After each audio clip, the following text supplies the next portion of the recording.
समय की बात है। काशी निवासी धनंजय की पत्नी का नाम सुलक्षणा था। उसे अन्य सब सुख प्राप्त थे, केवल निर्धनता ही उसके दोहक का एकमात्र कारण थी। यह दोहक उसे हर समय सताता रहता था। एक दिन सुलक्षणा पति से बोली, स्वामी, आप कुछ उद्यम करो तो काम चले। इस प्रकार कब तक काम चलेगा? सुलक्षणा की बात धनंजय के मन में बैठ गई और वह उसी दिन विश्वनाथ शंकर जी को प्रसन्न करने के लिए बैठ गया और कहने लगा, हे देवाधिदेव विश्वेश्वर, मुझे पूजा पाठ कुछ आता नहीं है, केवल आपके भरोसे बैठा हूँ। इतनी विनती करके वह 2-3 दिन भूखा प्यासा बैठा रहा। यह देखकर भगवान शंकर ने उसके कान में अन्नपूर्णा, अन्नपूर्णा, अन्नपूर्णा इस प्रकार 3 बार कहा। यह कौन क्या कह गया?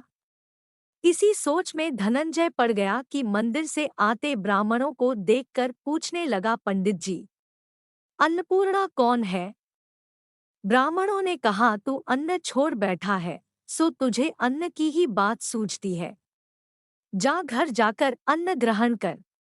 धनंजय घर गया, स्त्री से सारी बात कही। वह बोली, नाथ, चिंता मत करो, स्वयं शंकर जी ने यह मंत्र दिया है, वे स्वयं ही खुलासा करेंगे।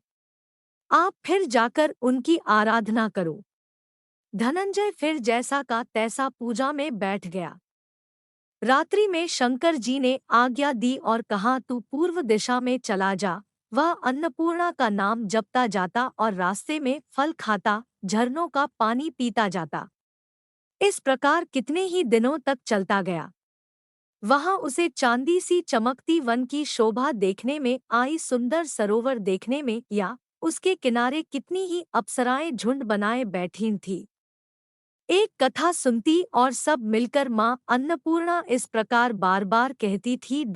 यह अगहन मार्गशीर्ष मास की उजेली रात्रि थी और आज से ही व्रत का आरंभ था। जिस शब्द की खोज करने वह निकला था, वह उसे वहां सुनने को मिला। धनंजय ने उनके पास जाकर पूछा, हे देवियों, आप यह क्या करती हो? उन सब ने कहा, हम सब माँ अन्नपूर्णा का व्रत करती हैं। धनंजय ने पूछा, व्रत पूजा करने से क्या होता है? यह किसी ने किया भी है? इसे कब किया जाए?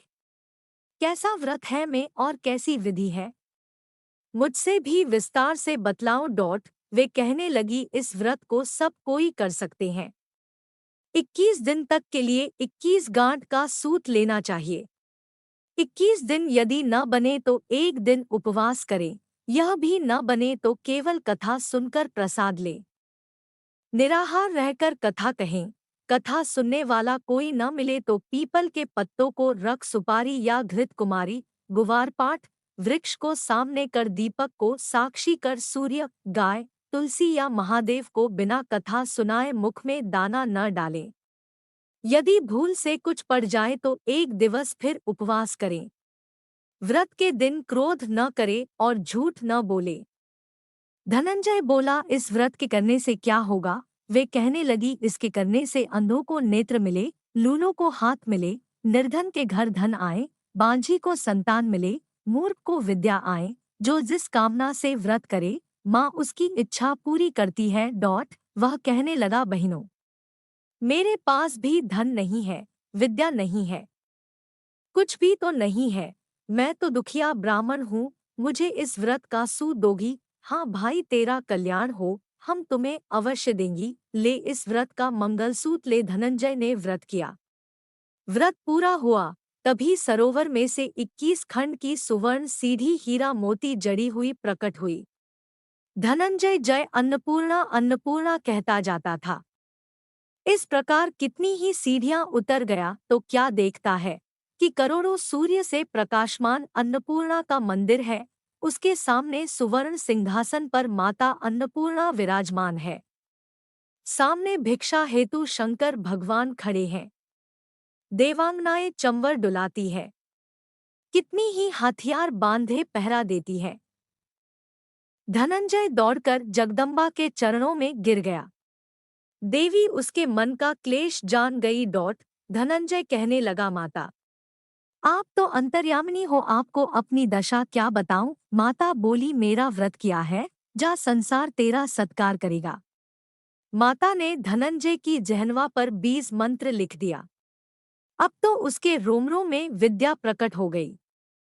इतने में क्या देखता है कि वह काशी विश्वनाथ के मंदिर में खड़ा है। माँ का वरदान ले धनंजय घर आया। सुलक्षणा से सब बात कही। माता जी की कृपा से उसके घर में संपत्ति उमड़ने लगी। छोटा सा घर बहुत बड़ा गिना जाने लगा। जैसे शहद के छत्ते में मक्खियां जमा होती है, उसी प्रकार अनेक सगे संबंधी आकर उसकी बड़ाई करने लगे। कहने लगे, इतना धन और इतना बड़ा घर, सुंदर संतान नहीं तो इस कमाई का कौन भोग करेगा? सुलक्षणा से संतान नहीं है, इसलिए तुम दूसरा विवाह करो।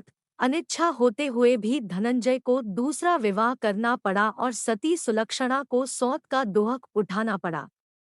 इस प्रकार दिन बीतते गए। फिर अगहन मास आया। नए बंधन से बंधे पति से सुलक्षणा ने कहलाया कि हम व्रत के प्रभाव से सुखी हुए हैं, इस कारण यह व्रत छोड़ना नहीं चाहिए। यह माता जी का प्रताप है जो हम इतने संपन्न और सुखी हैं। सुलक्षणा की बात सुन धनंजय उसके यहाँ आया और व्रत में बैठ गया। नई बहू को इस व्रत की खबर नहीं थी। वह धनंजय के आने की राह देख रही थी।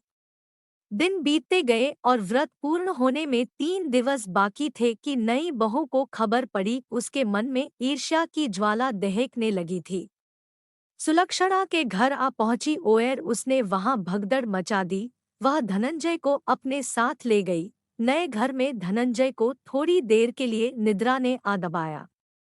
इसी समय नई बहू ने उसका व्रत का सूत तोड़कर आग में फेंक दिया। अब तो माता जी का कोप जाग गया। घर में अकस्मात आग लग गई, सब कुछ जलकर खाक हो गया।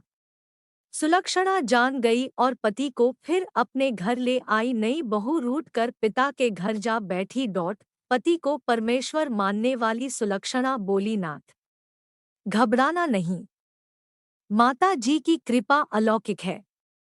पुत्र कुपुत्र हो जाता है पर माता कुमाता नहीं होती। अब आप श्रद्धा और भक्ति से आराधना शुरू करो, वे जरूर हमारा कल्याण करेंगी। धनंजय फिर माता के पीछे पड़ गया। फिर वहीं सरोवर सीढ़ी प्रकट हुई, उसमें माँ अन्नपूर्णा कहकर वह उतर गया। वहां जा माता जी के चरणों में रुदन करने लगा। माता प्रसन्न हो बोली, यह मेरी स्वर्ण की मूर्ति ले, उसकी पूजा करना, तू फिर सुखी हो जाएगा। जा, तुझे मेरा आशीर्वाद है। तेरी स्त्री सुलक्षणा ने श्रद्धा से मेरा व्रत किया है, उसे मैंने पुत्र दिया है।